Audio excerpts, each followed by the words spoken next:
So good morning, everyone. My name is Dr Richard Hoggett.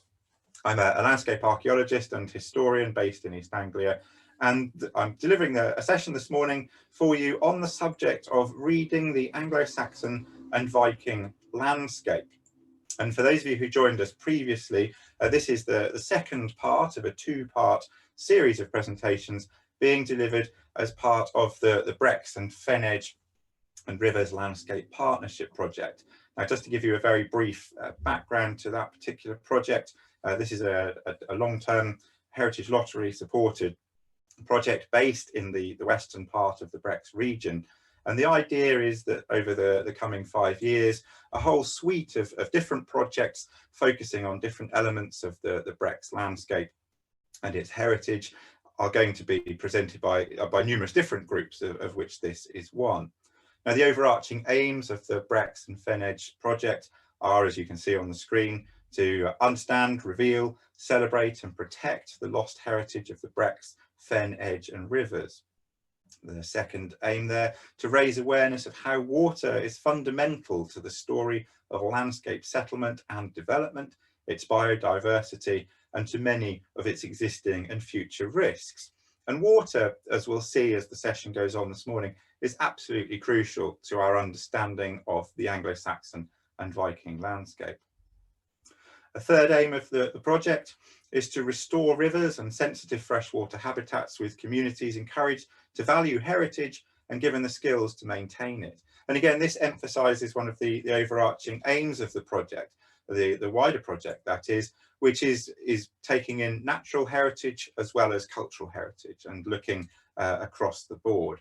And there's obviously a strong interrelationship between those different elements, again, as we will see during this morning's session. Now, those of you who are interested in the wider project, I'll just leave this slide on the screen for a moment, which gives you the contact details there for the website and for Twitter and for Facebook, as well as an email address. And those of you who wish to join the project mailing list can send an email and receive updates on all of the different schemes which are taking place as part of the wider project. Within that project, I've mentioned we have the River Raiders project, of which this session is one part. And that's a project particularly which focuses on the Anglo-Saxon and Viking history of the study area for the project on the western edge of the Brecks and the Fen. Now, we've already had the first session for this project, which was a session like this, focusing on a broad overview of Anglo-Saxon and Viking East Anglia. And I'll come back to that in a moment because the video of that first session is now available online, so you can catch up there if you missed it. It's like the BBC in that respect.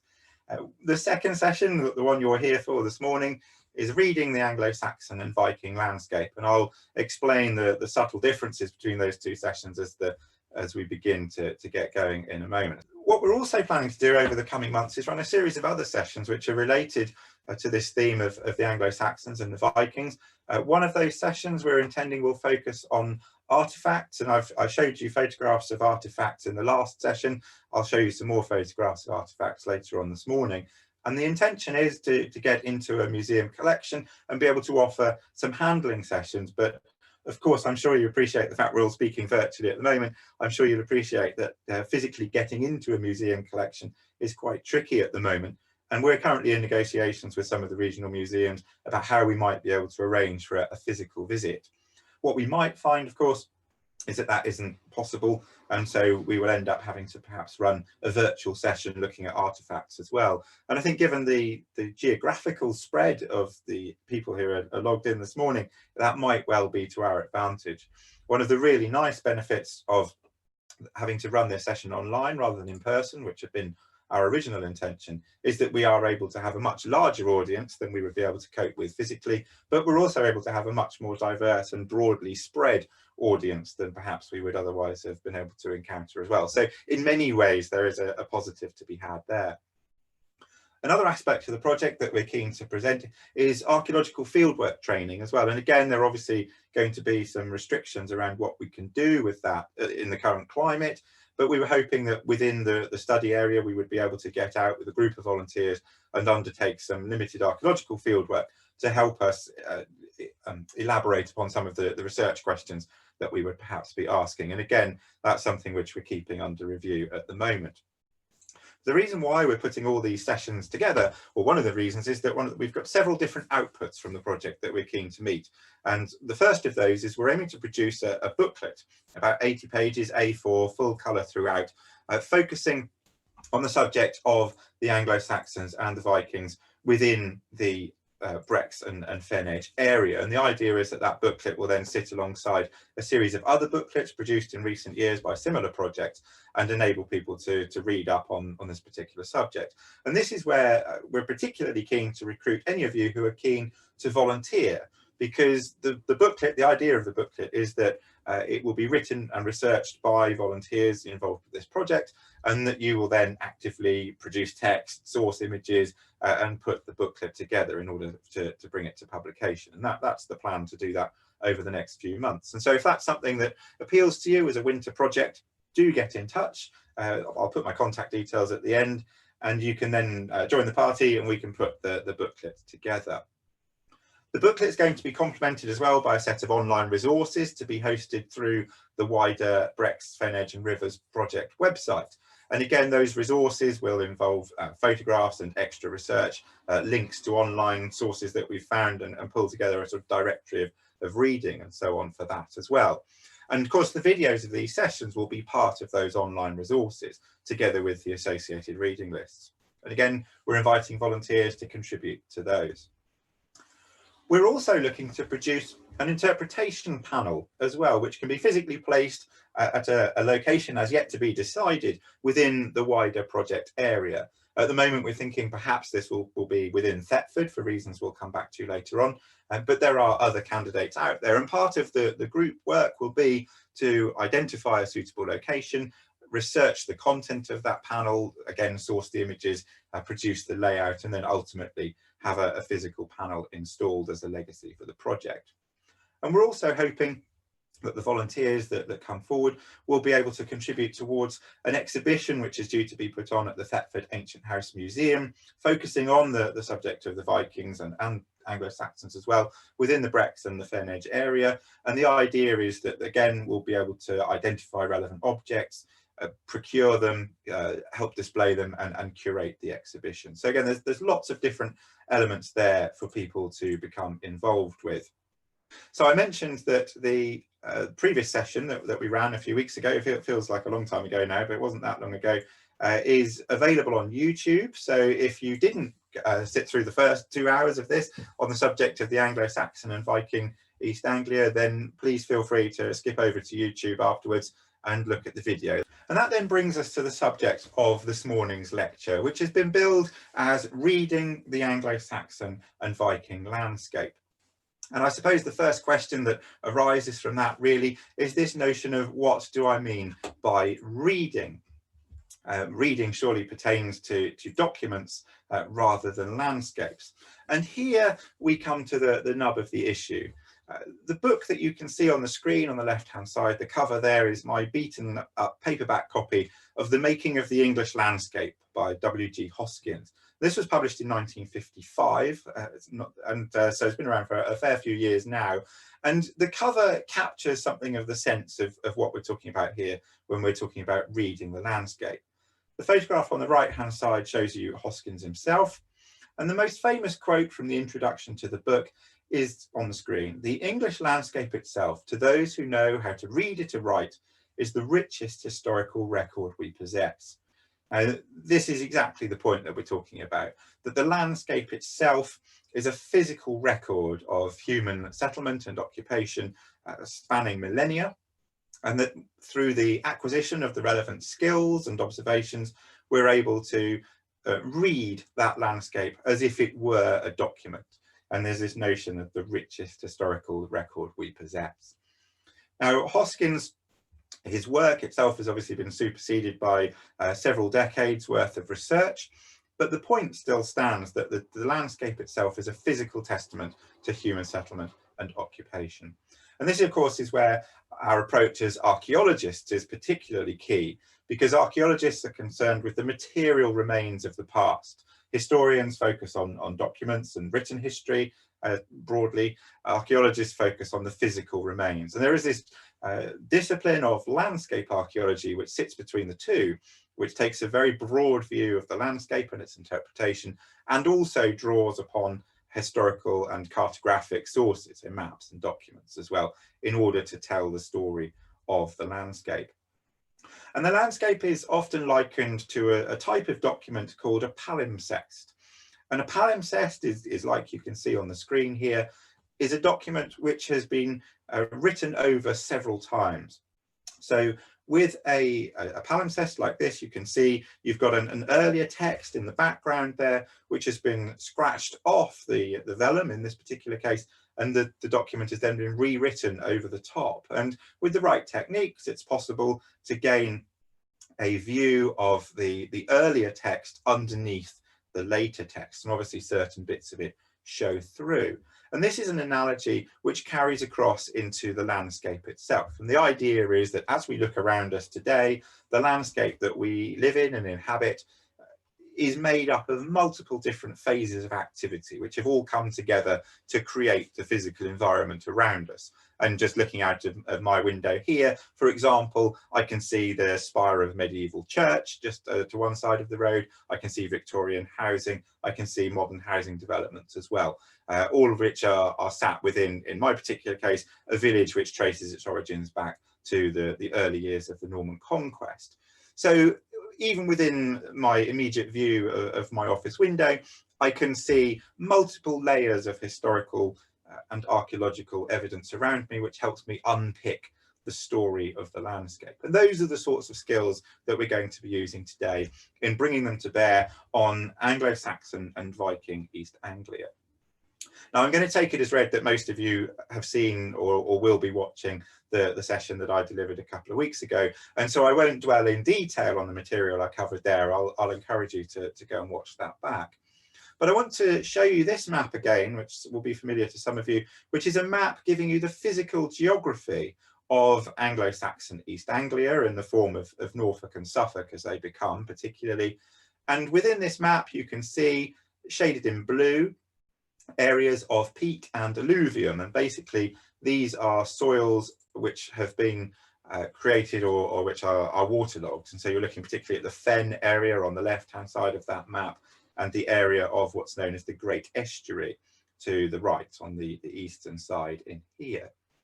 Also shown on this map are areas of higher ground, land over 60 metres, which is shaded in that buff colour, and that gives you an idea of where the higher ground is within East Anglia. And again, you can see a broadly western focus and southwestern focus for that land.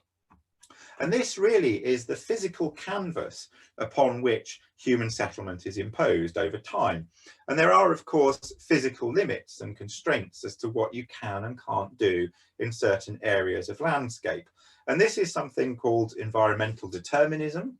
So the environment determines basically what you can and can't do. And environmental determinism is one of those things which is very, very popular within physical geography and also very, very popular within landscape archaeology, but it's also one of those things that comes and goes in and out of fashion. So, for example, in the 1950s and 60s, physical geographers were very, very happy with notions of environmental determinism. And then during the 70s and 80s, for example, it became very unpopular to see things as being so physically constrained. And we went through a period where people's what was called agency, the idea that people could act of their own volition and basically do what they like, came to the fore in terms of interpreting what was going on in the landscape. The pendulum has now swung back the other way, as these things do, and we're very much now in an era again of environmentally deterministic interpretations of settlement history. And at its most basic level, certainly within the study area that we're looking at, it's the presence of water that is absolutely key to our understanding of the physical landscape. And that's a theme that we'll come back to time and time again this morning. So the current study area, which encompasses the western part of the Brecks and which encompasses the rivers that run through the Brecks, again, water is the key to this. Now, I mentioned in the last session, and again, I won't go into it in detail, about our understanding of the coming of the Anglo-Saxons to these shores in the 5th century. And this is obviously a very large subject and one which can be discussed at great length. I've put this summary map on the screen again, and it gives you an idea of how the different peoples from Northern Europe, the Franks, the Frisians, the Saxons, the Angles and the Jutes, all at various points during the course of the 5th century came across the North Sea and settled in different regions within what becomes England. And so you can see within East Anglia, the name is a clue, we're dealing with the Angles who come and settle here. And as we go further south, we end up with the Saxons in Essex, for example, and we have the Jutes down in Kent. You can see that very clearly marked on this map. Now, of course, this emphasizes again the importance of water and the fact that these are waterborne people coming across the North Sea and sailing into the river valleys and settling on the shores of the river valleys. And I showed you this distribution map before, but I'll show you again from the Historical Atlas of Norfolk, which gives you a flavour of the areas which we know are settled during the early Anglo-Saxon period. And again, you can see here there's a very clear distribution, particularly in the western part of Norfolk, focusing on the river valleys. And again, I can show you a similar map from Suffolk, which shows you similar clusterings of sites, particularly within our study area in the west of the county there. And you can see that in the western part of the county particularly. And the idea is that the Wash, or the area of the Wash, is really forming the entranceway to Anglo-Saxon East Anglia at this point in time. And that gateway then is leading into the river valleys and is then channeling people into the western part of the Brecks. Now, in terms of how we read that landscape, again, last time I showed you several different examples of the excavated sites, particularly West Stow, I showed you that, but I also showed you places like Culford School and Lackford and others, where evidence for Anglo-Saxon settlements from this early period, from the 5th to the 7th centuries, and evidence for Anglo-Saxon cemeteries as well, where the dead were buried, had been revealed. And again, if you go back through the video, you can find details of those particular sites. The reconstruction painting that you can see here is giving you a flavour of what the riverbanks might have looked like during the early Anglo-Saxon period. And you can see that the buildings are made of wood, so they're very ephemeral, as we talked about last time. And the wider landscape itself, as you can see, is given over to agricultural production. And so what we have in this diagram is a rather idealistic, perhaps, interpretation of what the early Anglo-Saxon landscape might have looked like. And we can extrapolate that into pretty much all of the river valleys in the study area itself. Now, in terms of reading that landscape and interpreting how it was occupied and exploited, we're able to turn to slightly more stylized diagrams like this, which gives us a flavour of how the early Anglo-Saxon settlements were interacting with the physical surroundings. And we need to remember that these are people who are basically entering a landscape which is already populated. We've got new people coming in, but there's a lot of people that still live there. But what we're seeing is a dramatic shift in culture and occupation. So during the Roman period, for example, we have a very distinctive style of building and settlement. We have a road network that's well established, and we have an established agricultural system as well. That rather breaks down in the later decades of the Roman Empire, so that by the time we get to the early decades of the 5th century, the country, or the region certainly, is in a state of flux. And so we have the withdrawal of the Roman influence, although not necessarily the withdrawal of all the Romans or Romanized East Anglians, as it were. But what we also then have is the Anglo-Saxon influence and culture coming into the same landscape. And so for a while, at least, it seems that we have a whole new approach to culture taking place. And that's why we get this contrast between the stone buildings of the Romans and the elaborate mosaics and so on, the heavy use of coinage in the Roman period, and the contrast that we see with the Anglo-Saxon period, where we have timber buildings, we have a much more localized economy. We don't see coinage in that very early phase, for example. We see what by archaeological standards looks like a very simple culture, but really that in reality is far from being simple. And what this diagram here is trying to show you is how a settlement from this early Anglo-Saxon period would fit within its wider landscape. And so what you can see highlighted here are all of the various different natural resources which would be available to an individual settlement. And so just to highlight some of those, you can see the settlement itself at the bottom of the drawing here, right down towards the bottom of the slide. And that's obviously sat on the riverbank, and you've got the river running through here. And the river, as I've already mentioned, is an absolutely crucial natural resource in terms of human subsistence. Obviously, we all need water or we'll all die fairly quickly, but also a handy transport network as well for a waterborne folk. But of course, a source of natural resources as well in the form of fowl and fish, particularly. But also on the river banks, you've got things like the growing of sedge and so on, and reeds, which can be used for thatch when you're building houses requiring thatched roofs. And so the river is absolutely crucial to settlement. And we find in this very early phase that almost all of the settlements are clustered very tightly on the river banks. Some of them occupy small knolls, if you like, in the river itself as well. And that again is a pattern that we see in these very early phases of occupation within the study area. And again, I showed you examples of the site at West Stow and Culford and others all along the branches of the Lark Valley. And we could take other examples from other river valleys as well and see those. So the river is absolutely crucial. But the river isn't the only natural resource available. And the other thing, of course, that jumps out of this diagram in front of us is the presence of agricultural land within which those settlements are situated. Now, one thing we're not sure about is the degree to which the Roman farmland is adopted and adapted by Anglo-Saxon settlers, or the degree to which the Anglo-Saxon settlers themselves establish an agricultural landscape. And that's one of the great research questions that's still being investigated on a very national level. But it seems most likely that it's a mixture of the two. And so what we're seeing within the areas of places like West Stow, for example, are the adoption and farming of existing field systems.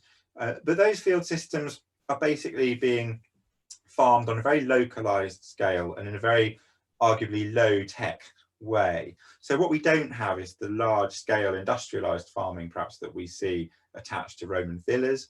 We don't necessarily see the use of ploughs in any meaningful way. That comes later in the Anglo-Saxon period. So we're seeing a very local subsistence farming approach, we think, in the landscape surrounding these settlements. So agricultural produce is obviously a major factor in what's going on. And we're able to use archaeological evidence to shed light on the crops that were grown, for example, and how they were processed and what was done with them.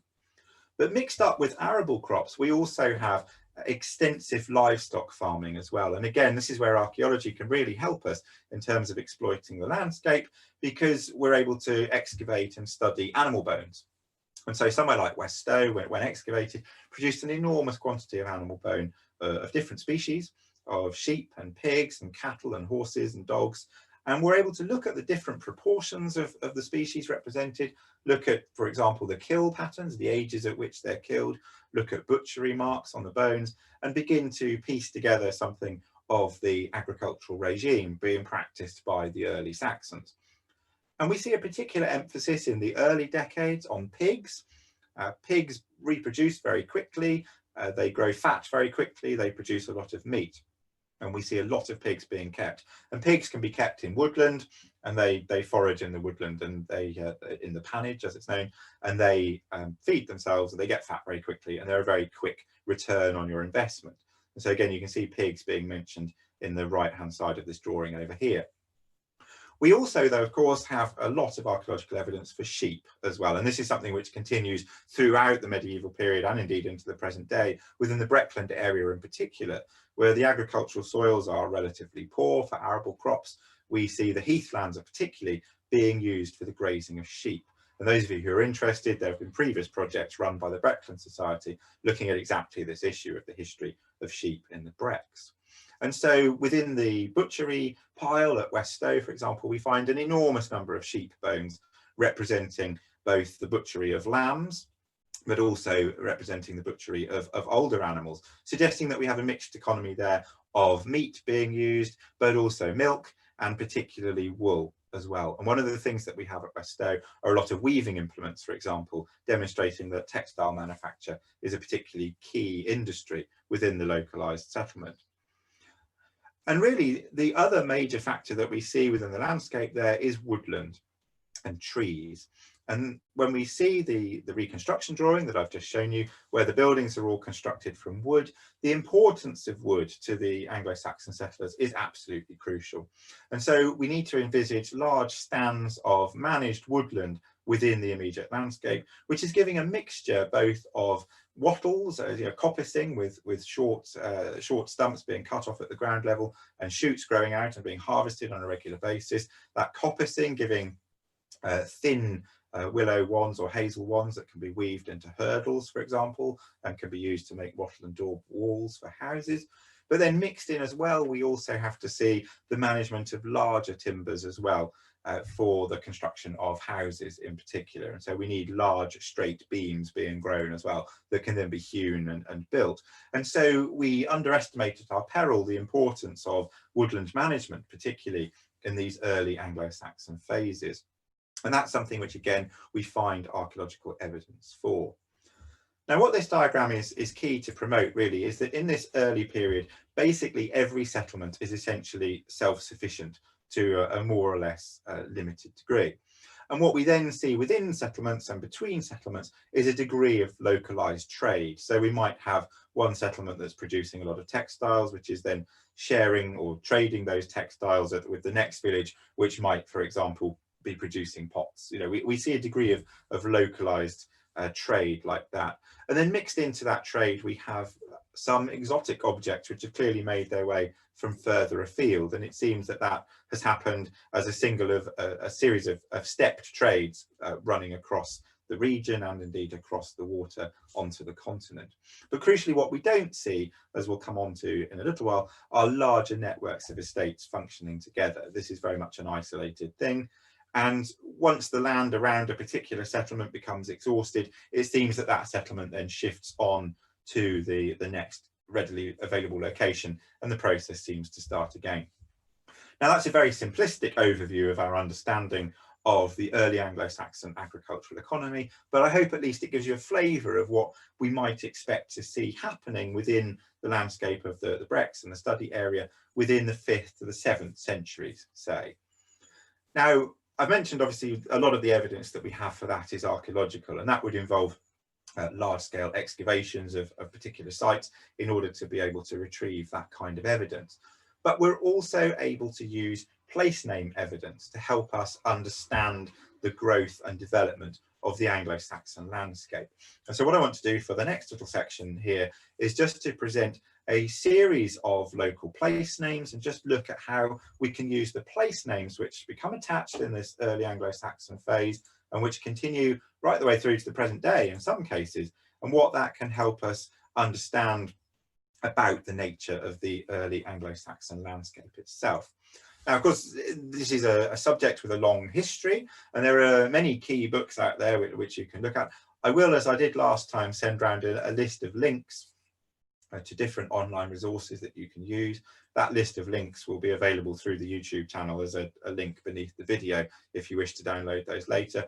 But on that reading list, I will include some of the books that you can see on the screen, for example, including on the left, the classic work Signposts to the Past by Margaret Gelling, which was published about 40 years ago now, but really which set the ball rolling in terms of the popular appreciation of place name studies and what place names can tell us about the landscape.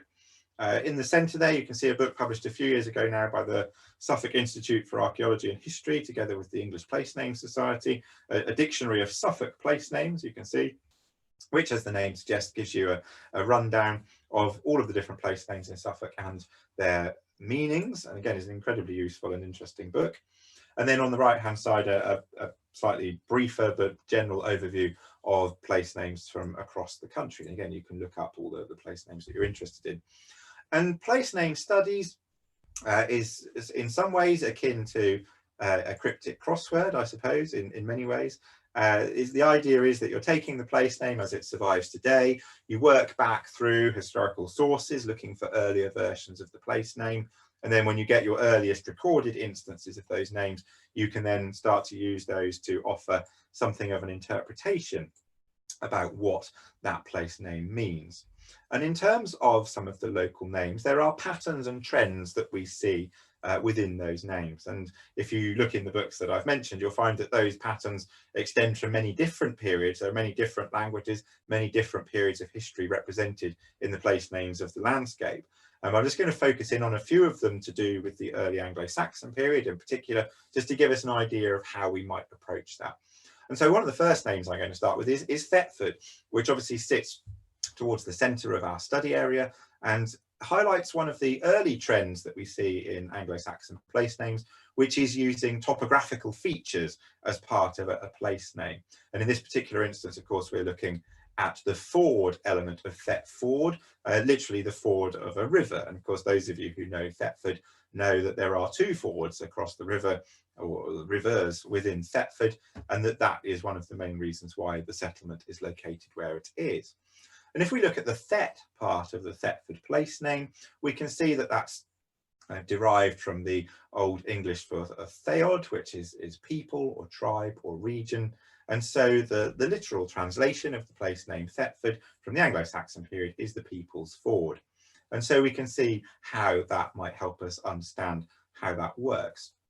Of course, there are other ford names within the study area, and I've really just picked a few off the map at random and given them to you.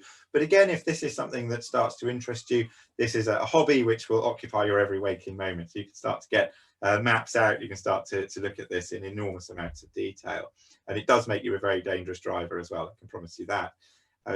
So we've got, for example, within the study area, we've got places like Culford, which translates as Cooler's Ford. And here we have a personal name, Cooler, an Anglo-Saxon name being attributed to a particular ford. And this again is giving us a sense of the local hierarchy, if you like, who the important people are in the local landscape, who the settlements are managed by, and so on. Another place name, Wangford. Again, we have a few of these across East Anglia, but the one I'm thinking of here literally translates as wagon ford. Again, perhaps an indication that here we have a crossing where a wagon can ford the river. So again, it's quite simplistic in some ways, but we can start to read the landscape in this fashion. And Lackford, for example, again, here we're looking at Lacu, which is the Old English for a stream. So we're looking at the ford and the stream here. So again, a very, very literal interpretation of what a ford actually is. But it gives you this idea of how the landscape is being named by these early Anglo-Saxons. Just to broaden that out, I mentioned in the last session about the cemetery at Lakenheath, which has a very extensive Anglo-Saxon cemetery. Well, there are three actually on the site within the RAF base, and one of those cemeteries has burials such as the one you can see on the screen here, which is a warrior buried with his horse, and a very high status burial indeed. And the excavation report for Lakenheath is due to come out fairly soon and should be fascinating when it does. But just to take a quick look at the place name for Lakenheath, which is quite interesting, and see what that tells us. The suggestion from the excavations was that this was a very early Anglo-Saxon settlement, as it were, right the way back into the 5th century, and that we might be looking at some of the first people to settle within the Brecks and Fen Edge area. And so with the Lakenheath place name, again, we have that Lacu place name element. So you've got the stream and the watercourse being represented there. Again, that gives us the Lac element. We've got in the N in the middle there, we've got an Ingas part of a place name. So Ingas is an element that we find in place names which gives us a sense of the people of, and so anything that ends in Ingas or has Inga in it tends to be indicating some sort of territory or some sort of tribal region of sorts. And so we've got that in the middle. And then towards the end here we have this Hythe sound, which then translates into heath later on in our particular instance. And in Old English, that sound gives us a landing place or an inland port. And so mixed up within the etymology of Lakenheath there, we can start to translate a phrase, landing place of the stream people, or the landing place of Lacker's people, if Lacker might be a personal name.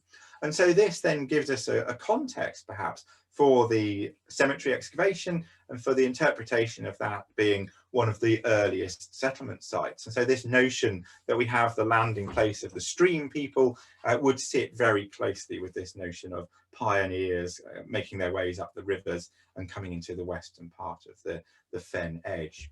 Of course, it's hypothesis, but it does tell a good story. Now, just a couple of other examples that we can look at.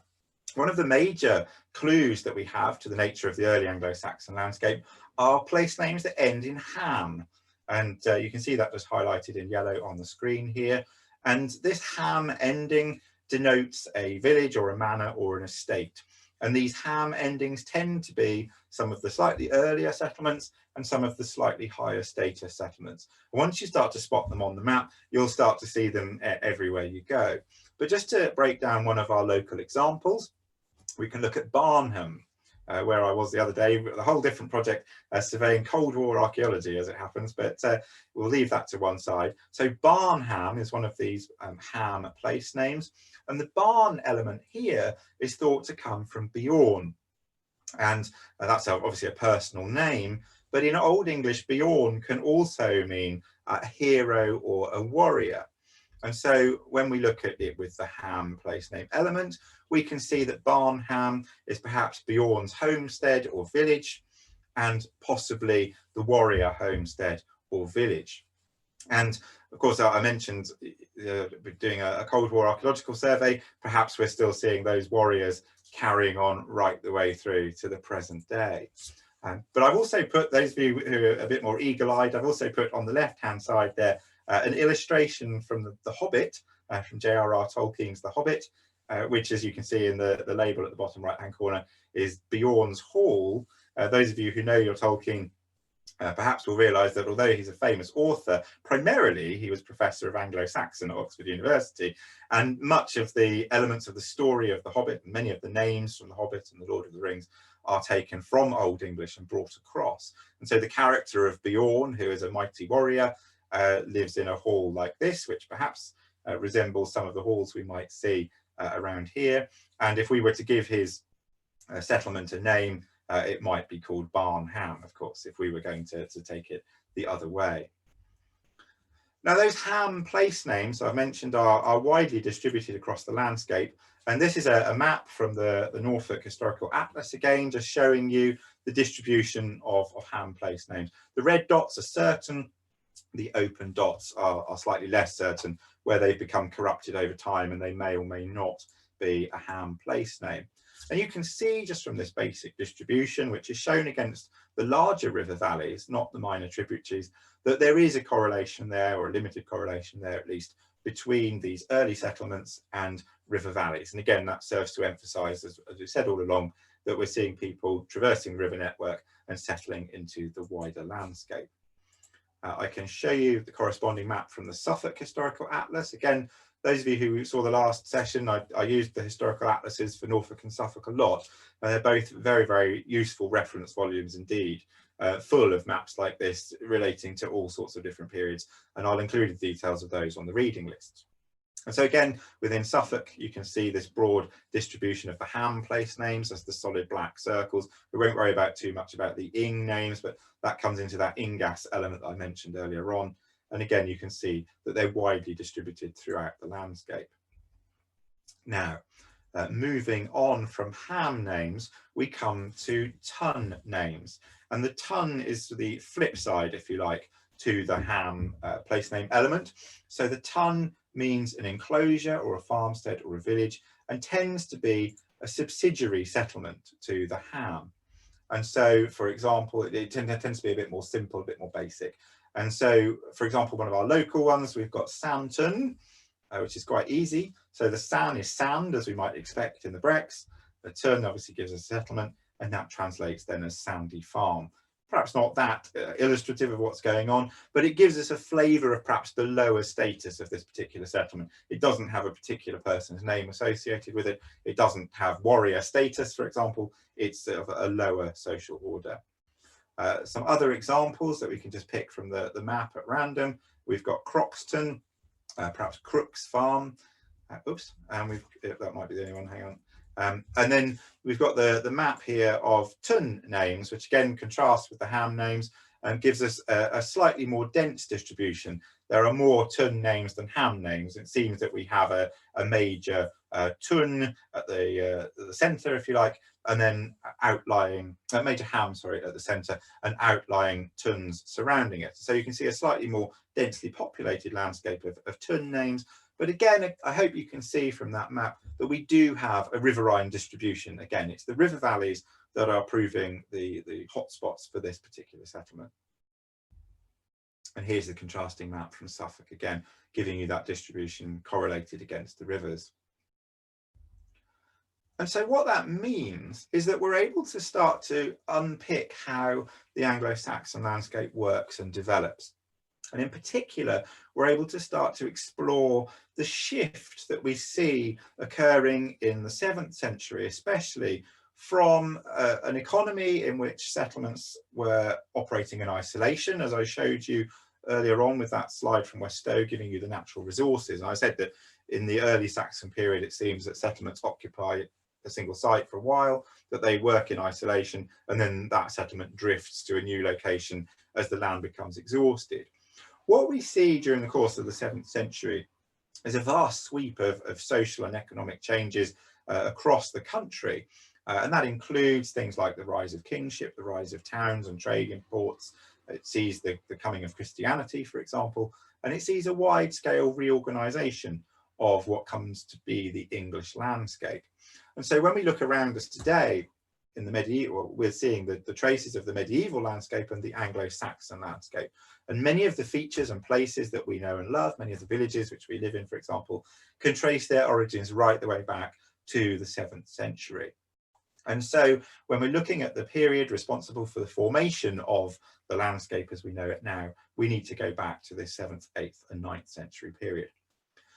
And so those changes which occur start to result in the coming together of networks of Anglo-Saxon settlements. And what we have presented on the slide here is a model which is known as the multiple estate model, which gives you an idea of how we think the landscape was beginning to be structured and function during the course of the 7th and 8th and 9th centuries. So we see a shift away from the single isolated settlement model that I showed you earlier on, and we see networks of estates, settlements coming together to form an estate. And so what you can see on this diagram, which is one that was drawn by the late Mick Aston, who was foremost in the field of landscape archaeology, here is the central settlement within this network. This is referred to as the caput, the head settlement, and the name that's been given here is Big River Tun. And so the Tun place name element there giving you a flavour. And so this would be one of our major settlements. So this would be one of the ham settlements in the centre here. And related to the ham settlement in the centre, you then have a series of outlying settlements, which are given these tun names. Sorry, I read that wrong. That should be a tun name for one of the outlying settlements. And so you'd have a grain tun up here, which would perhaps be your settlement, which was given over to agricultural production. You might have a cattle tun, for example, which was given over to a pastoral economy, and so again cattle. A hall tun here might be a separate settlement with a dependent settlement in it. Honey tun might be one where they kept bees, for example.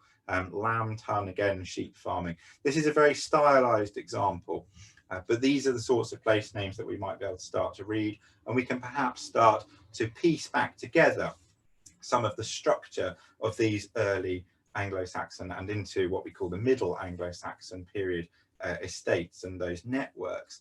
And when we start to look at place names in the landscape, we start to find things like Eastern and Norton, Southton and Western, which might suggest that we have the geographical locations of those settlements in relation to a central manor, for example. We also find places with names like Somerton and Winterton, which might suggest seasonal occupation of particular sites. And so we can start to use the place names themselves to try and reconstruct something of these larger functional networks that we have. And this model, and it is, as I say, is a model, we do find examples of this kind of thing in the East Anglian landscape in particular, and it's always nice to try and identify more examples. And one of the avenues I'm keen for us to explore as part of researching and writing the booklet is to look for evidence of some of these early larger estates within the landscape of the eastern and western parts of the Brecks and the Fen. Now, we're aided in that by the presence of a material called Hipswitch ware. Hipswitch ware is a type of pottery, and it's produced in Ipswich, as the name suggests, and it's produced from the middle decades, probably the middle decades of the 7th century or the early decades of the 8th. Opinion is divided on that, and it's produced through until the middle of the 9th century, so from about 675 AD through to about 850. And it's a type of pottery which is then ubiquitous across East Anglia. So it's all produced in Ipswich as far as we know.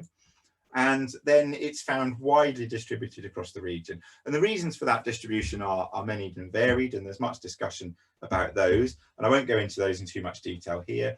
But what it means is that we can use the presence of Hipswitch ware in the ground, both buried in archaeological sites, but also ploughed up onto the surface and picked up through field walking, which I'll come back to in a little while. We can use that evidence to start to help us locate settlements which belong to this 7th century period.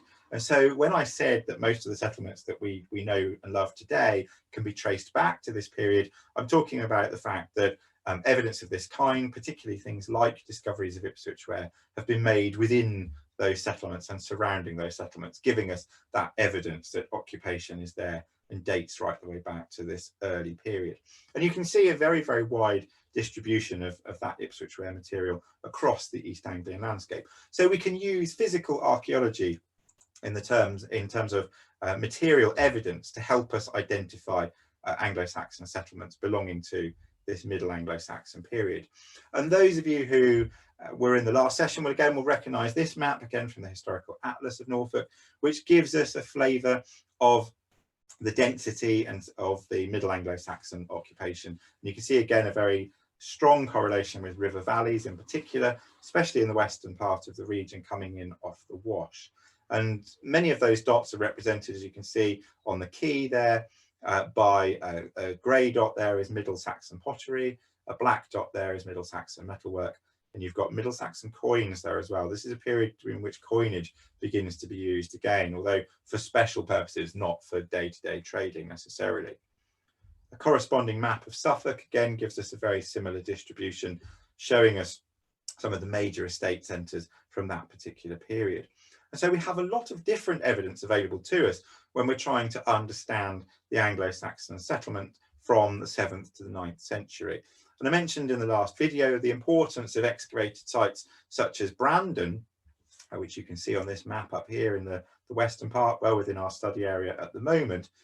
The excavations at Brandon revealing one of the most important Middle Anglo-Saxon settlement sites that's so far been excavated in the country, really, right on our doorstep.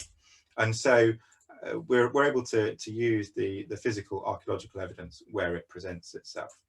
But we can combine that, as I mentioned, with things like the place name studies and like the assessments of maps looking for these networks of estates in order to try and unpick what's happening in the landscape.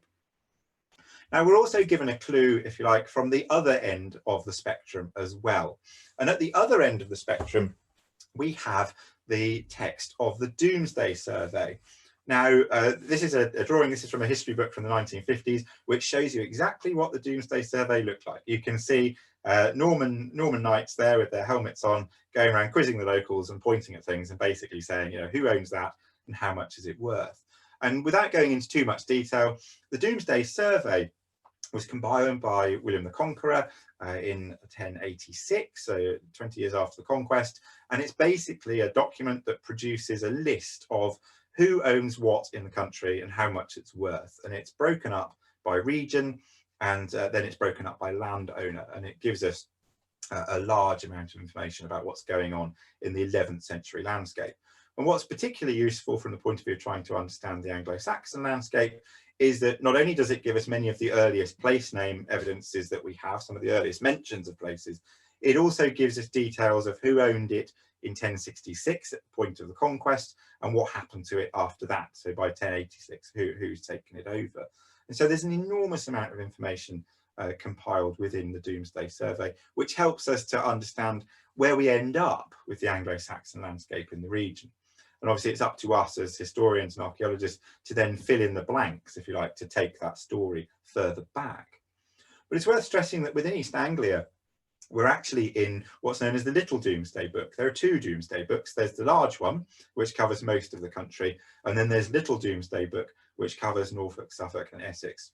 And the details contained within the Norfolk and Suffolk volume in particular are much, much greater than they are in the main national volume. What we seem to have for the Eastern region is the working draft, if you like, the first copy, which had all the details, which were then subsequently edited out and stylized into the Great Doomsday Book. And so when we're studying the later Anglo-Saxon landscape, we have an incredibly detailed source of information available to us. And so again, as part of the researching of the booklet, we're going to be having a good look at the Doomsday evidence, if we can, to help us understand something about the later Anglo-Saxon landscape.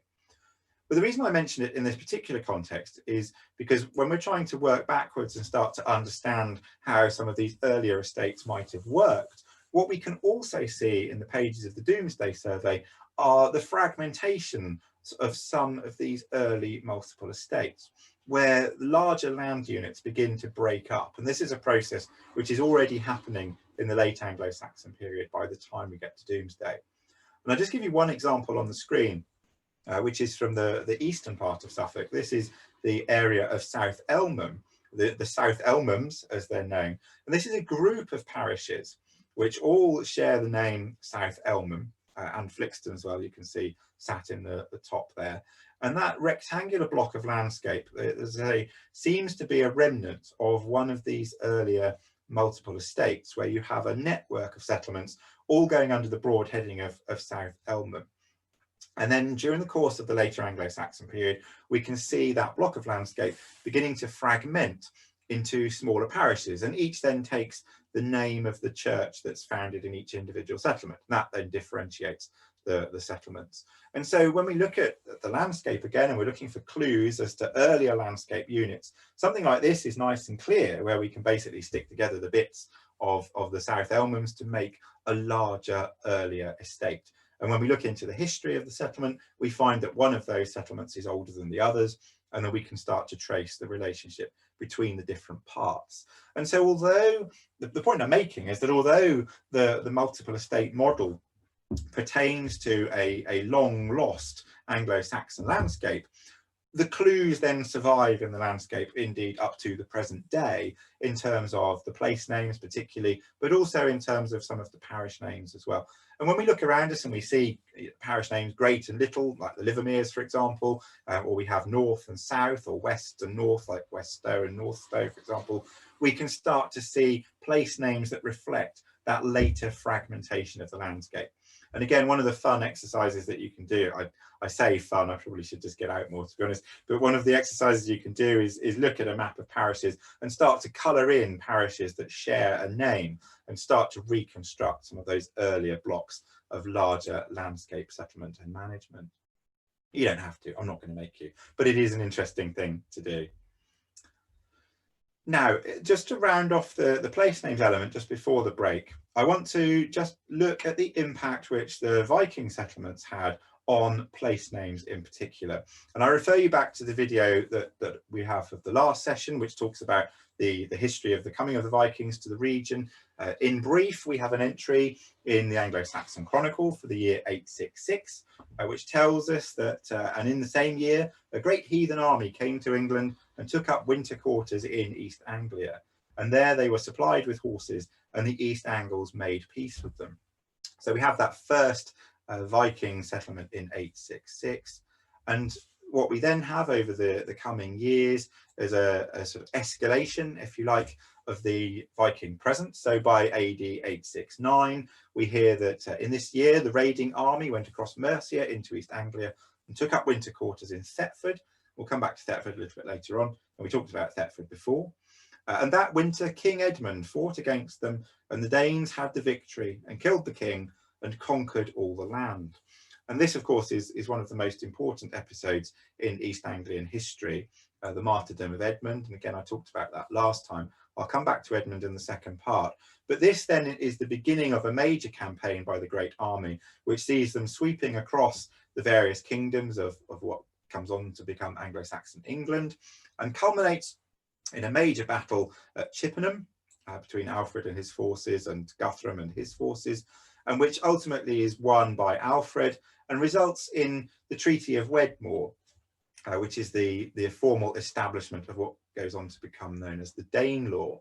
And this map I showed you last time gives you the distribution of the Dane Law. You can basically see that a line is agreed running from the northwest down to the southeast, and all the land south and west of that line remains with the kings of Wessex and is basically Anglo-Saxon, for want of a better phrase, and all the land to the north, with the exception of Northumberland, becomes part of the Danish territory. And the Anglo-Saxon Chronicle tells us in AD 879 that Guthrum and his army went from Cirencester into East Anglia and settled there and shared out the land. And this then gives us an impression of what's going on in those decades and how the Danish influence on the landscape comes about.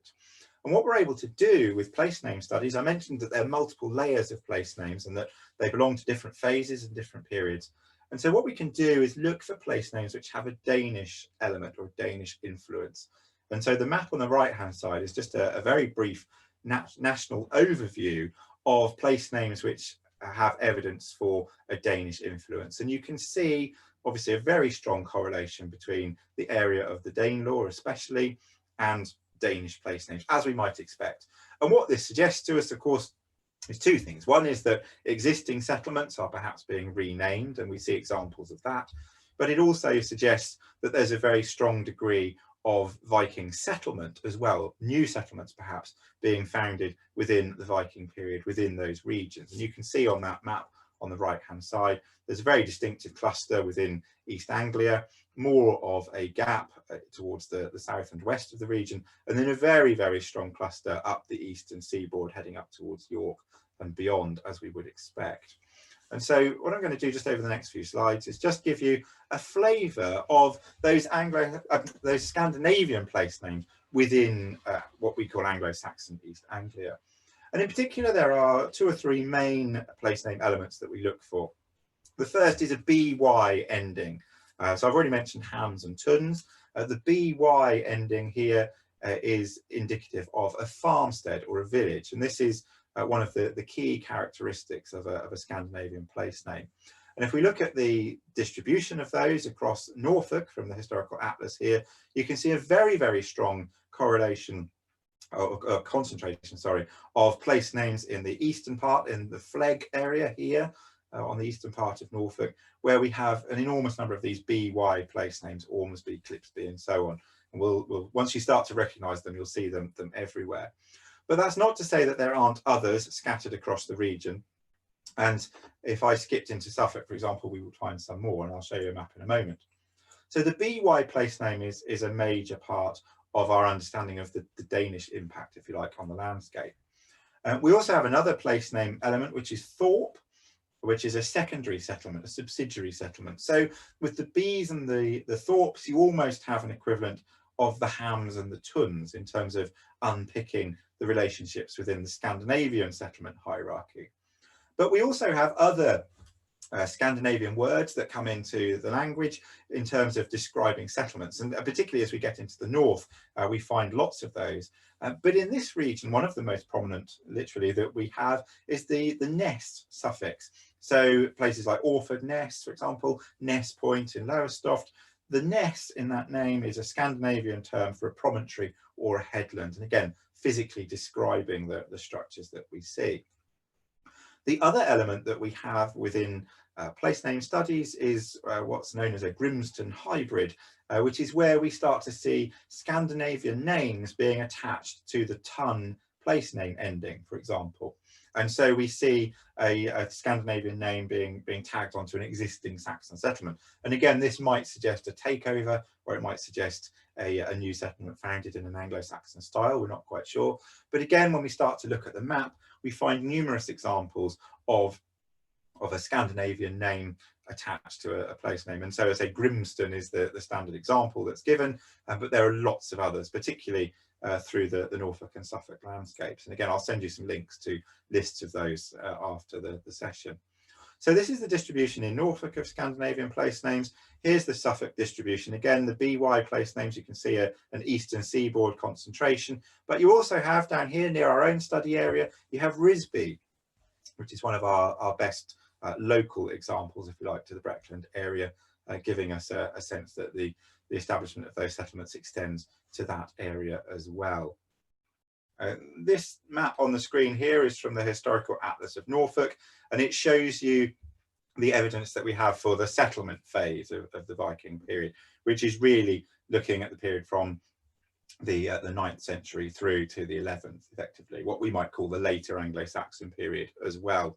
And this is obviously a period where we're not looking at exclusively Viking settlement, for example. We're looking at a mixture of Anglo-Saxons and Vikings coming into the region as well, at a large proportion of the indigenous population, which perhaps hasn't changed since the Iron Age or earlier. So it's a real mixture of ethnicities and a real mixture of cultures that we're seeing. And so we have within this later Anglo-Saxon period a very strong Anglo-Saxon culture still, but then interlinked with that and overlying it in many places, we have this evidence for the Viking period as well. And some of that evidence, as I've already shown you, is coming from historical sources such as the Anglo-Saxon Chronicle. A lot of it comes from things like the Doomsday Survey, which give us an indication of who owns what by the time we get to the 11th century, and we can see a very strong Viking influence in many areas. And of course, we have things like the place name evidence that I've shown you before the break. And so this map of settlement includes things like the BY place name ending, which you can see shaded as the solid grey squares on here. But what this map is also giving you is a flavour of the different types of artefact as well that we find, which help us to shed light on the Scandinavian presence. And this map was produced, as you can see, the little tag at the bottom there, 2005. So it's a while ago now.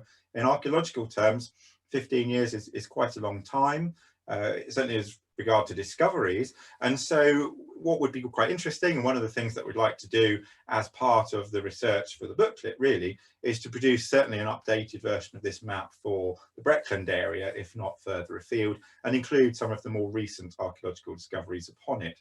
Because one of the things you'll notice when you look at the key, at the categories of artifact there, you've got Thor's hammers and pendants, you've got trefoil brooches, you've got ingots, you've got Saxon type weights, and then there's a star for Viking burials. The burials we looked at last time at Santon Downham and Middle Harling, if you remember, again, both Breckland sites. But all the other objects on that key are metalwork objects. And we really owe an enormous debt of thanks to the army of metal detectorists who have worked across Norfolk and Suffolk really since the 1970s, and also to the archaeological authorities who've had a very positive relationship with them during that time. And as a result of that positive relationship, the detectorists have been encouraged to report objects, and the archaeologists have been able to record them and draw them, photograph them, and plot their locations. And in many cases, the objects have ended up in museum collections as well, although in not every case.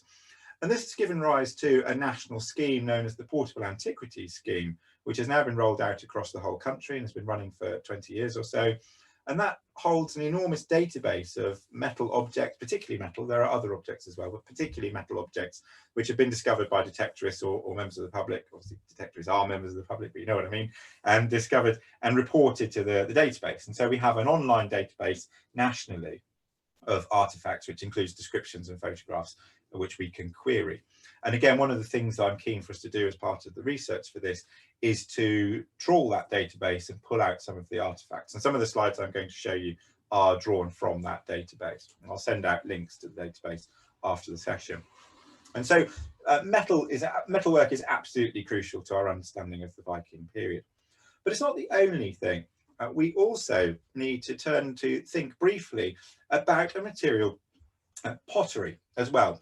Now, I mentioned earlier on Hipswitch ware is produced in Hipswich from the 7th to the middle part of the 9th centuries, and is then distributed very widely across the eastern region. And I showed you that map with all the dots on it, and I said that where we were looking for 7th, 8th and 9th century settlements, for example, if the presence of Hipswitch ware is noted, that gives us a clear indication that we're dealing with a Middle Anglo-Saxon settlement. We're very, very fortunate, as archaeologists at least, that from the 9th century onwards, we start to see the production of a new type of pottery called Thetford ware. And it's called Thetford ware because the kilns for it were first identified in Thetford, although other kilns have been found at numerous sites across the region. And so here's the map of Anglo-Saxon Thetford. This again is taken from the Historical Atlas of Norfolk. And you can see marked upon it the town defences running around the south here, but tucked inside the defences to the south, you've got these clusters of little red triangles, upside down triangles, which show you the location of Anglo-Saxon kilns. And so it's very, very clear that from the later Anglo-Saxon period especially, we have a distinct area of Thetford which is being given over to pottery production, and that pottery is then being used across the region, and again traded and again distributed fairly widely. Here's what it looks like, the Thetford ware. And so you can see two very large vessels here. They're quite big. The one on the left is from Norwich, an example from Norwich, but it gives you an idea of what we're talking about. The one on the right is a Suffolk example, I think, from Ipswich. But again, it shows you the kind of thing that we're talking about. And the vessels come in a range of different shapes and sizes. And the pottery is sufficiently different from Ipswich ware for us to be able to tell them apart. And it's particularly interesting that Hipswitch ware ceases at about the time that Thetford ware starts to be produced. And there's work underway at the moment, and has been for a while now, looking at the pottery sequences across the region. And one of the suggestions that's been made is that the origin of Thetford ware is tied up to the notion of the Vikings actually settling in Thetford. And it's been suggested that actually the origins of Thetford ware as a technology might be a Viking influence coming into Thetford and establishing a new pottery type, or it might be a reaction to that, where pottery production that's previously been focused on Ipswich is shifted to Thetford, where Thetford suddenly rises to prominence in the light of the Viking settlement. So it's a bit of an open-ended question, but either way, it suggests that the Viking influence is particularly important in our understanding of Thetford ware as a pottery type. Now, I can send around some links for Thetford ware in the reading list afterwards if you want to read more. And but it brings us on to another of the methodologies that I've mentioned briefly in passing already, which is field walking. Because with settlements which are still occupied, we obviously have to work in between the houses or in people's gardens or in test pitting in people's lawns and so on to try and understand some of the earliest phases of settlement. But in large parts of the region, we have large areas of agricultural land which are able to be studied through field walking and metal detecting. And I've shown you metal detecting briefly as well. We'll come back to that in a moment. But field walking is basically the systematic walking over of a ploughed field and the collection of objects which have been turned over by the plough and brought up to the surface. And if you collect the different objects and you plot their distribution, basically you can start to understand something about the wider landscape and its organisation.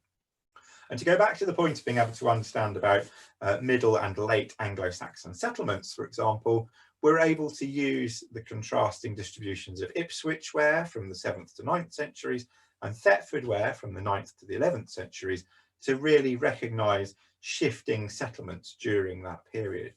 So the map on the left-hand side, I drew this probably 10 years ago or more now, but it shows you areas of the region where we've had large-scale field walking surveys undertaken.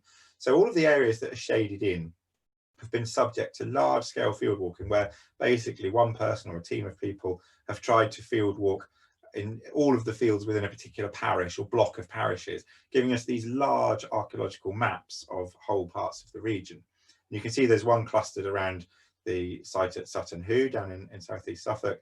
You've got another one in the Launditch Hundred in the middle of Norfolk, for example, and then large areas of the fenland here extending off this map and into the Lincolnshire and Cambridgeshire fens. And the Fenland survey in particular, which also came down into Suffolk as well, studied basically all of the ploughed fields within the Fenland area, and the combined volumes of the Fenland survey give us a very detailed overview of the archaeological history and development of the Fen Edge region, and that's a resource that we need to make a great use of in the current project.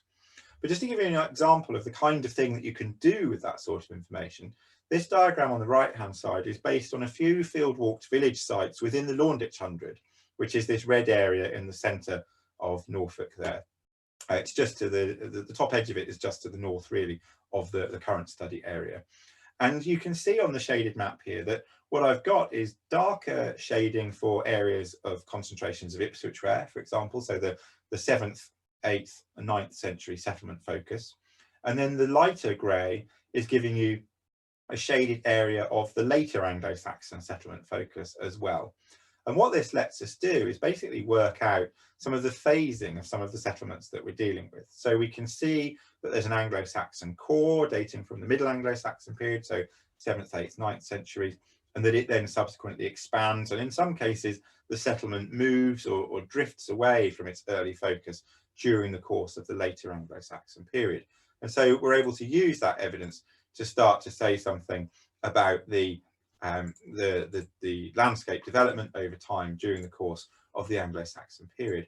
And so again, when we're researching our booklet about the history of the Anglo-Saxon landscape within the study area, one of the sources of evidence that I'm keen that we should use is that Fenland survey data, and be able to use the distributions of Anglo-Saxon and Viking period artefacts to say something about the settlement hierarchy and its changing shape over time. Now that's just an aside really from the main artifacts, but the pottery is incredibly useful because it can be closely dated and it allows us to see those settlements very, very clearly. There's a lot more Thetford ware pottery out there than there are Viking period artifacts. But just to focus on those artifacts again, here's that map again, just giving you the distributions. And we're just going to look at some of the categories of find which are shown on here. And as I say, these maps are 15 years old now, so there are a lot more dots that we could add as a result. Now, the first of those really are personal ornaments that we find that the Scandinavian settlers either in some instances brought with them. We have a few objects which appear to have been made in Scandinavia and brought over. And I showed you a couple of examples of those in the last session with regard to being evidence of early settlers and people coming in as first generation. What we see as the period goes on is the growth of local manufacture of artifacts in a Scandinavian style. And so we get a real crossover there between a market for Scandinavian influenced designs and material being met by a local metalworking tradition. And it might be that we've got indigenous metalworkers, if you like, switching styles to take on a Viking style, or it could be that we're actually seeing Viking metalworkers settling locally and then producing material in that style. And we're probably looking at a mixture of both of those things together. But in terms of the personal ornaments and what we can infer from those, on the left-hand side, you can see an example of a Thor's hammer. Now, one of the real contrasts that we have in this period between for want of a better word, the indigenous population of Anglo-Saxon East Anglia and the coming Scandinavians is the change in religious belief, for example. So by this period, most of Anglo-Saxon East Anglia is quite devoutly Christian, and the Scandinavians coming in are still worshipping, for want of a better phrase, pagan gods. Although we see them converting to Christianity fairly quickly in some instances and becoming more integrated into a Christian society as the period goes on. However, there obviously is a subset of the population that hangs on to those pagan beliefs, and those are exemplified by the sorts of pendants that you can see on the left-hand side here. So this is a Thor's hammer pendant. This one's from North Norfolk. It's got a little suspension loop at the top. It's quite simple, but it represents the hammer of Thor and is seen as an overtly pagan symbol. And we've got a handful of these from across the county, from Norfolk, and I think one from Suffolk still at the moment, although again, we might be looking for more. But perhaps one of the reasons why they don't show up or why they haven't been picked up so much is that a lot of them are made of lead. And so either they've perhaps decayed in the ground or they've been scanned over by metal detectorists who perhaps aren't that interested in lead. it tends to be one of the metal types that gets screened out. And so potentially we've lost some in that way as well. But the example on the left here is a particularly nice example of that. And it takes us that one step closer to the Scandinavian belief system as well, which we read about from the historical sources, and it gives us a physical manifestation of that belief in the form of a pendant, the equivalent really of a crucifix for Christianity. Another class of object that we start to see a great deal of are brooches as well. And the example you can see on the right-hand side is a little disc brooch in what's known as the Borra style, which is an art style derived from Scandinavia. And you can see here we've got a little trefoil design, so 3 arms to the design in here, the shape in the center. And the trefoil design is a very Scandinavian shape. And we find a lot of trefoil brooches as well, which are actually that shape. But this is a disc brooch, which has the design sat on top of it. And you can see little faces, little animal faces, poking over the arms of the trefoils in here as well. And this is a beautifully typical design. This one's a slightly higher status one because, as you can see, it's gilded as well. So it's got a gold shine to it too. But these sorts of brooches, again, Scandinavian in character, but very likely to be locally manufactured, and again, catering for a growing market in Scandinavian jewellery. And we can see that even more clearly, this growth of a local tradition, even more clearly in 2 particular classes of later Anglo-Saxon brooch, which have been studied in detail. They've been particularly studied by Alice Cattermole and have been written up in various places. So the first of the categories that we're looking at here is what's known as a backwards looking beast type disc brooch. You can see a very worn example in the photograph at the top, and a rather nice drawing of a more crisp example in the drawing in the bottom left.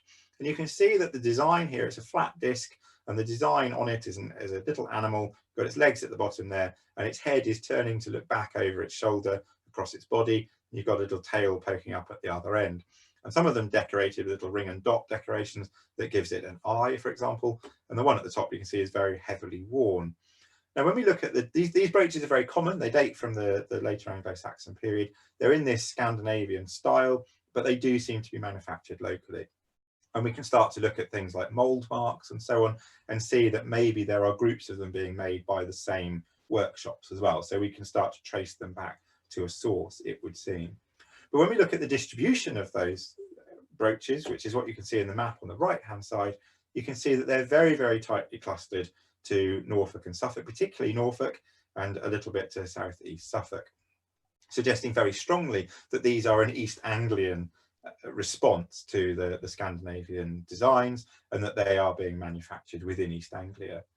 There are outliers on that distribution, as you can see, up the eastern seaboard, as you might expect. Not that far really. If you think relative distances from the North Norfolk coast to some of these sites, probably no greater than the distance down to Hipswitch in meaningful terms, and then a couple of outliers down in the southeast as well, where these objects have been discovered, presumably because they were traded, or perhaps because the wearer moved somewhere else and took them with them and then lost them. So they're a particularly interesting category of brooch, which has been studied and deserves to be better known.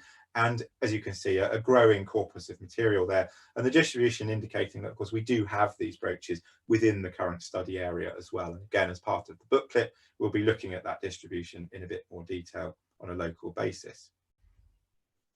Another type of brooch that we have is the Borra style knotwork brooch as well. And these again are very, very common. You can see an example, a slightly worn example again in the top here, with a broken pin on the back, and then at the bottom you've got a nice line drawing showing you the same thing. And this is an elaborate knotwork design, you can see, with a central lozenge in the middle, and then the 4 arms coming out and tying themselves into little knots and coming out and around and hooking around. And this is again a very common design of brooch, one that's been widely discovered across the eastern region. Again, you can see the distribution on the right hand side, and this is giving us Norfolk centric, but perhaps more so into Suffolk as well than the previous distribution, and then a much greater penetration inland again in terms of outliers that you can see on that particular map. And so this is another category of brooch which speaks of a local manufacturing tradition within East Anglia, with the results then being traded more widely.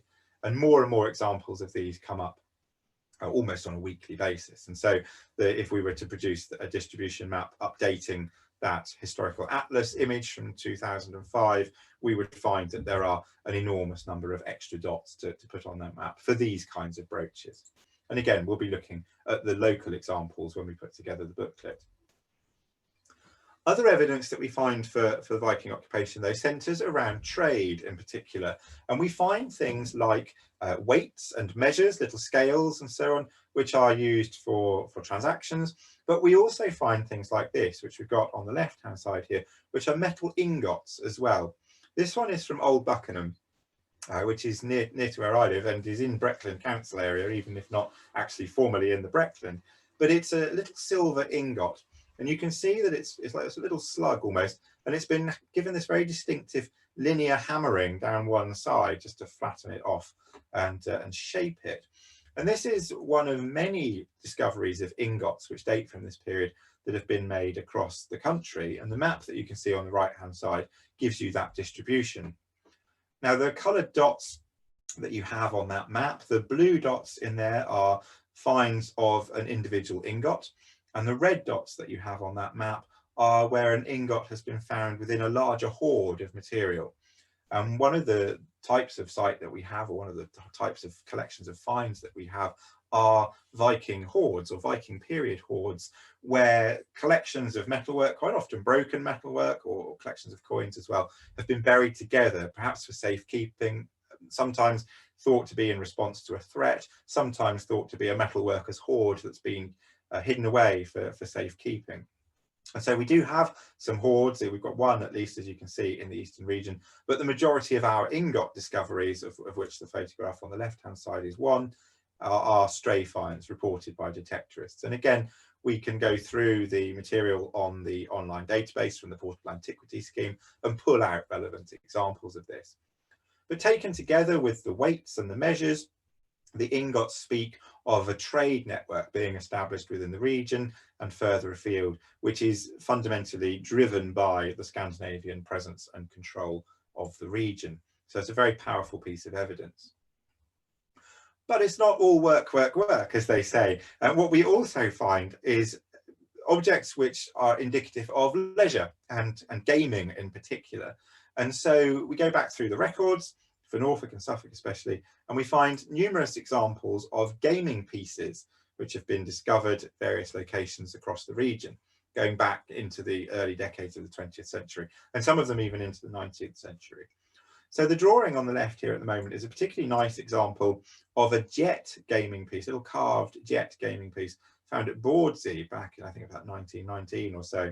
And you can see all four sides of it decorated with this interlaced design, and then decorated underneath with little Thor's hammer style arrows, and decorated on the top with ring and dot, and then additional shapes carved around the little facets at the pointed top. Beautiful little piece, and again part of a larger set. You know, we haven't found the others, just a one-off piece, but indicative that it is part of the wider sort of leisure time activities of the Scandinavians to play games of this kind. A bit closer to the current study area, we have objects such as this, which was discovered in Wheating, and this is part of a game board. And you can see you've got scratched out on here, you've got the locations of some of the points in the game board with lines linking them, and then some more of this ring and dot decoration on the top here. And so again, excuse me, again, you've got very nice evidence here of play amongst the Vikings, and this is, as I say, an example from Wheating, so very close to the current study area, and again probably part of a much larger set that's been lost. So these are isolated stray finds. What we also have coming up more and more frequently now are objects like this. These don't look like much. They're little lead, effectively sort of thimble shaped objects really. And these are three examples which have been collected and reported to the Portable Antiquities Scheme. But these are gaming pieces. They're very simple gaming pieces, but they are Viking period gaming pieces. And you can see why they might not have been collected in any great number. They don't look like much, they're not that inspiring. And I've already mentioned that lead is one of the materials that detectorists tend to screen out if they get the chance. But increasingly, these objects are being recognised as an important material signature of Viking occupation, and particularly things like the traversing of the countryside by Viking bands and so on. And places like Torksey, further afield, I mentioned Torksey last time, as one of the major overwintering sites for the Great Viking Army that's been recognised and studied archaeologically. They had large quantities of these objects, and these were one of the main indicators of a Viking presence. And so the fact that we're increasingly having objects like this reported to the Portable Antiquities scheme from Norfolk and Suffolk, some of them not very far away from the current study area, is really helping us to understand the picture of Viking occupation within the region. Now, I would expect Thetford, for example, to be absolutely stuffed full of objects like this. And we need to go back through some of the excavation archives and see whether anything like this was discovered. And of course, we need to be encouraging people to keep a lookout for objects like this as well. And so I think perhaps part of the work we'd like to do as part of the project is to have that kind of public information aspect, if you like. If you find something that looks like this in your garden and you happen to live in the Thetford area, we really want to know about it. You know, it's something that we need to raise people's awareness of, because as I say, they really don't look like much. And if you didn't recognise them for what they were, you might quite easily just think, oh, well, that's a bit of scrap metal, and throw them to one side. But they are fascinating objects in and of themselves. And then we come to the latter part of the history of the Viking settlement within the region. We obviously saw in the middle decades of the 9th century that there was a period of invasion and looting. And then we've got that period of relative calm and settled status that we've just been looking at the evidence for. But we turn back to the Anglo-Saxon Chronicle and we start to see that raiding begins again in the later decades of the 10th century, and particularly the entry for AD 991, which tells us that here in this year, Olaf came with 93 ships to Folkestone and raided round it, and then went from there to Sandwich, and so from there to Ipswich, and overran all that, and so to Malden. And so here we have a record of a new campaign of destruction, effectively, which includes Ipswich, as is mentioned there, and Ipswich being overrun in this particular period. It ends with Malden. There's a big battle at Malden. There's a famous Anglo-Saxon poem that commemorates the battle at Malden. But it gives us an indication that we're entering a new phase of Viking raids. And we can start to look for evidence of that within the excavation sequences at Ipswich, for example. We can start to look for evidence of late 10th century destruction. With regard to places like Thetford and Norwich, though, we need to turn our attention to a few years later, where the raiding begins in earnest again in the very early years, well, just post-millennial, really, early years of the 11th century. And so the entry in the Anglo-Saxon Chronicle for AD 1004, we have here, Swine came with his fleet to Norwich and completely raided and burnt down the town. There's then a lengthy entry about the attempt that was made to meet and contain him. But we're told that the raiding army then came to Thetford within 3 weeks of their earlier raiding Norwich, and were inside there one night and raided and burnt down the town. So this is within the context then of a much wider campaign of 1004, I suppose we call it. And the raiding army then moves further inland and works its way across the country. But we can see from this brief entry that we see very, very quickly, following one on the heels of the other, the burning of Norwich, followed by the sacking and burning of Thetford as well. And again, both of those towns, the archaeological sequences of both of those towns, are something which we need to query in more detail in an attempt to try and locate physical evidence, if you like, to corroborate the accounts that we have in the Anglo-Saxon Chronicle. That's not to say it's not there, but I think the Anglo-Saxon Chronicle, which is a slightly biased source in terms of its history, is perhaps talking up the scale of the raids a little, in that we don't find enormous amounts of evidence for either of those events in the archaeological record. But one of the things we can do as part of researching the booklet is to go back, particularly through the evidence from Thetford, and have a closer look for those particular episodes of history. So the early decades of the 11th century, a particularly tumultuous time. It comes to a head in AD 1010, so 6 years later, and we're told here that here after Easter in this year, the aforesaid raiding army came to East Anglia and turned up at Ipswich, and went straight to where they had heard that Ulfkettel was with his army. Now, Ulfkattel was one of the major East Anglian lords at this particular point and had attempted to battle the Vikings previously. Here we are then told that they meet in battle, and the East Anglians, we are told, immediately fled, leaving the warriors of Cambridgeshire to hold the line and battle. Ultimately, the battle is lost, and we are told in the continuing entry in the Anglo-Saxon Chronicle that the Danes had possession of the place of slaughter and then were horsed, and thereafter had possession of East Anglia, and for 3 months raided and burned that country. They even travelled to the wild fens and burned down Thetford and Cambridge. So again, you have Thetford being burnt again for the second time inside 6 years, being referenced here in the Anglo-Saxon Chronicle, and a clear indication that when we're looking at the archaeological sequences, we need to be looking at these early decades of the 11th century for evidence of major upheavals. And again, that's something which we need to search for in more detail. There's no reason not to believe what's written in the Anglo-Saxon Chronicle particularly. What we need to do is find the archaeological evidence to corroborate the story.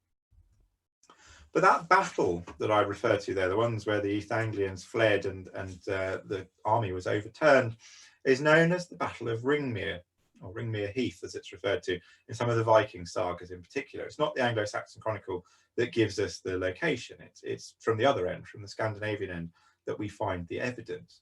And this is again something which is absolutely crucial to any project that we want to do on the area of the Breckland with the Viking influence, because there are 2 possible locations that have been put forward so far for the location of Ringmere, the Battle of Ringmere. The first of them is at Ringmere, which is here, just off to the northeast of Thetford. So there's Thetford in the bottom of the screen. There's actually a mere called Ringmere on the site here, and for a long time this was suggested to be the site of the battle, and it's certainly possible. What we haven't done in any meaningful way is go through the archaeological record for any objects which may have been collected nearby, anything which might be recorded already by the Portable Antiquities Scheme or in the County Historic Environment Record. And so that would be one very quick avenue of research to be undertaken as part of the volunteer work, would be to just check and see if there's anything particularly nearby that might shed light on that. You know, Viking weaponry, for example, broken swords, anything like that. We need to have a look and check that. That's one possibility. But then more recently, we've had it suggested, excuse me, more recently, we've had it suggested that the site of the battle could possibly be at a place called Reimer Point, which now lies, or still lies, to the south of Thetford. So Thetford is now at the top of the screen here, and the road out of Thetford down towards Bury St Edmunds comes straight out through Barnham. Remember the Warriors Hall that we were talking about earlier on. And then you've got this little place name that survives here as Reimer Point, which ultimately is derived from Ringmere. And so, again, it's been suggested more recently that this could potentially be the site of the battle instead. You've got RAF Honington just off to the side here. And so this, again, is an area that we need to investigate. We need to do some research into what we know or what we think we know about the area and see whether there are artefacts from nearby which might give us a context for that particular battle. It's been pointed out that it's on the correct side of Thetford for an army coming from Ipswich, and that perhaps it's the more likely of the 2 locations. But I think it would be a useful little avenue of volunteer research to go and investigate both of those sites and see if we can come up with some evidence one way or the other. And that's the way in which we're going to start to try and flesh out some of the historical framework which we have presented by things like the Anglo-Saxon Chronicle. Now, one of the other major elements of the Viking story in East Anglia, really, just to bring the whole thing to a close, surrounds the body of St Edmund. And I've already mentioned in the last session, and I mentioned again earlier on, about Edmund's martyrdom at the hands of the Danes in 869. And it seems that fairly soon after his death, under Viking control, he becomes a saint.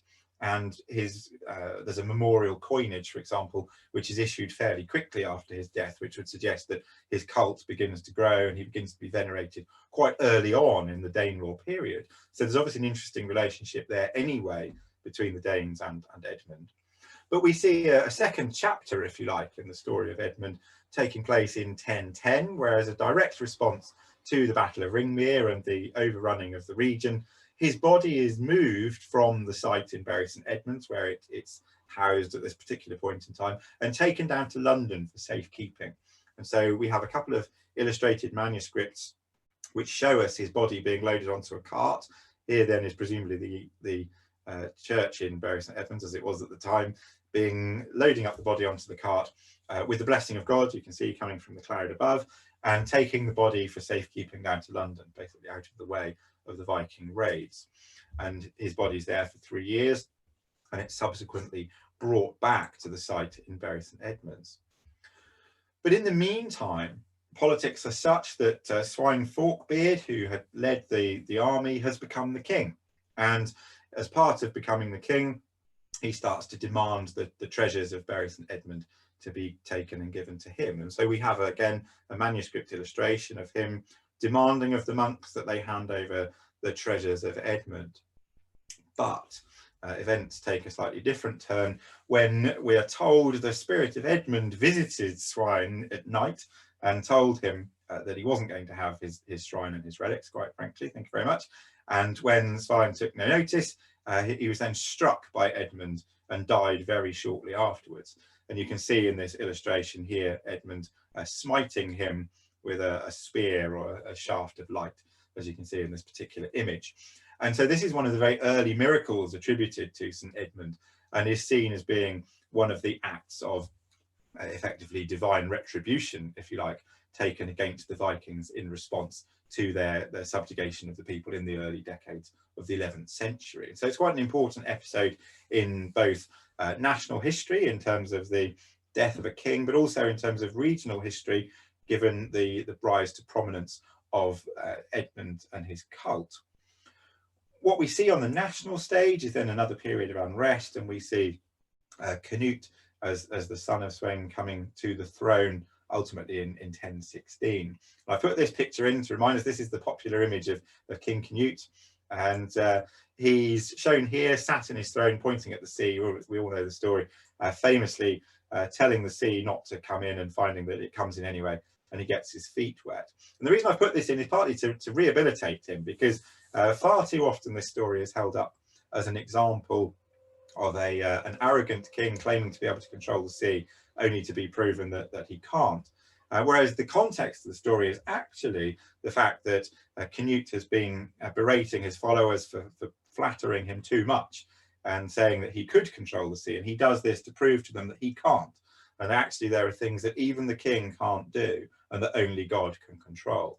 And so this is actually a very pious gesture in some ways on his behalf, and flips that story right around. And I hope that whenever anyone tells you the story again that King Canute sat on the beach and failed to turn the tide, I hope you correct them immediately and point out that he meant it all along, and actually it was fine and he was making a perfectly valid point.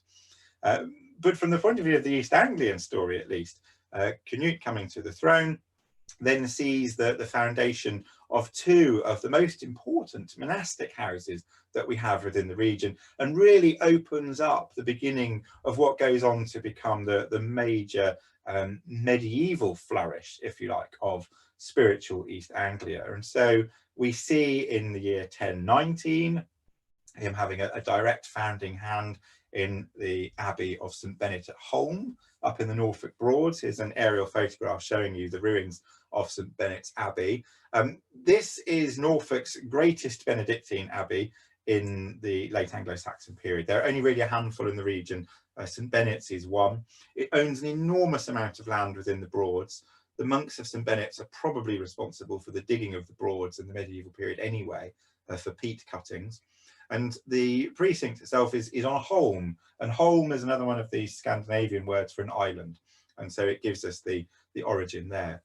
Now there's almost certainly an Anglo-Saxon precursor at St Benet's as well, which we have archaeological and historical evidence for, and so what we're seeing with Canute's involvement is essentially a refoundation in the Benedictine model in 1019 of that particular institution. Becomes ruinous at the dissolution and now only survives as a rather spectacular earthwork site out in the Broads, but is well worth a visit if you get the chance. It's a very important site.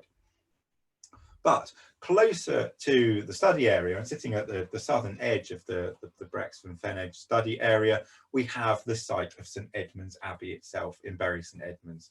And this is a particularly important year. 2020 is a particularly important year for the history of the Abbey, because as you can see, it's 1020 where Knut is formally involved in the foundation of the Benedictine house on the site of the Abbey in Bury. And this is important for a number of different reasons. One of them being, of course, the direct family connections that he has with the spirit of Edmund, with the episode with his father, but then particularly further back as well, the longer term connection between Edmund and the Danes with his martyrdom in the 9th century.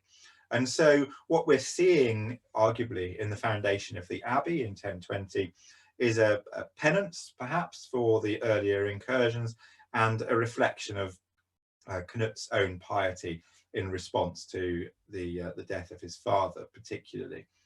What that means for the site of Bury St Edmunds in particular is that the church which had stood on the site previously, which was built of wood and housed the relics of Edmund, was rebuilt as a circular stone church, we're told, a rotunda, into which Edmund's body was placed in the 1020s.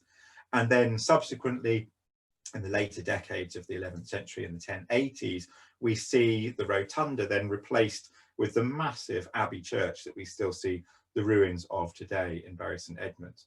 And the rotunda itself was located off to one side, so just to the north of the later eastern end of the abbey church, just where my pointer is circling at the moment. So the circular church stood in that location, and then Edmund's body was translated into the main body of the abbey church in the later years of the 11th century. And of course, the abbey itself, as we all know, gave rise to the town as well, planned the grid of the town, was responsible for most of the tenants of the town as well, and was also largely responsible for the ownership and administration of the entire West Suffolk area as part of the liberty of St Edmund. And so the foundation of the abbey and the growth of its estates in the early decades of the 11th century, as I say, really set the stall for the way that medieval West Suffolk, and with a push over into Norfolk as well, starts to grow up, becomes to be influenced. And right back at the heart of that is the patronage of the Danish king. And as I mentioned, 2020 is a big year for the Abbey, and we have a series of events taking place over the next 12 months to celebrate that, which will be looking at many of the different aspects that we've been talking about in terms of the context of Edmund and his cult and the growth of the Abbey itself. And I'll forward you some details for that in the reading list at the end of the session. And so, with 1 minute to spare from the advertised time, we come to the point of the end of that particular session. And looking back over the last 2 sessions, it's been a lot to fit in to basically sort of 3.5, 4 hours. But I hope that both sessions taken together have given you a nice overview, if you like, of the settlement of the East Anglian landscape within the 5th and 6th centuries by early Anglo-Saxon settlers from across the North Sea, and seeing how that settlement has developed over time, particularly then with the coming of the Vikings from the 9th century onwards, and the layering, if you like, of Anglo-Saxon and Viking culture that we see, particularly across the second half of the Anglo-Saxon period through to the events of the 11th century. As I've said before, the video itself of the last session and this session will both be made available online. There'll be a follow-up reading list with links to many of the sources that I've mentioned today. And again, I mentioned the plea for volunteers. If there's anything that's come up in the last 2 sessions that interests you, any of those particular questions that I've highlighted that need to go into the booklet to be researched and to go into the booklet, or into the interpretation panel, or into the museum exhibition that we're talking about as well. If you're interested in any of those things, then please do make yourself known to me. My contact details are on the screen. You can see my email address there. We've also got the contact details there for the wider project as well. So please do get in touch with me or with the wider project and put yourself forward to be involved, because the way that I envisage the next phase of this particular project working is that, having done these 2 introductory sessions, we'll now put together a smaller group who want to take the research forward and produce the booklet and the exhibition and so on that I've been talking about. And what we'll probably do is do that through a series of smaller Zoom seminars in the absence of being able to meet physically in person, to divide up the areas that we're interested in, send us all off in different directions to research things, and then come back together and pull it all together. So as I say, if that's something that you're interested in, then please do get in touch with me and join up.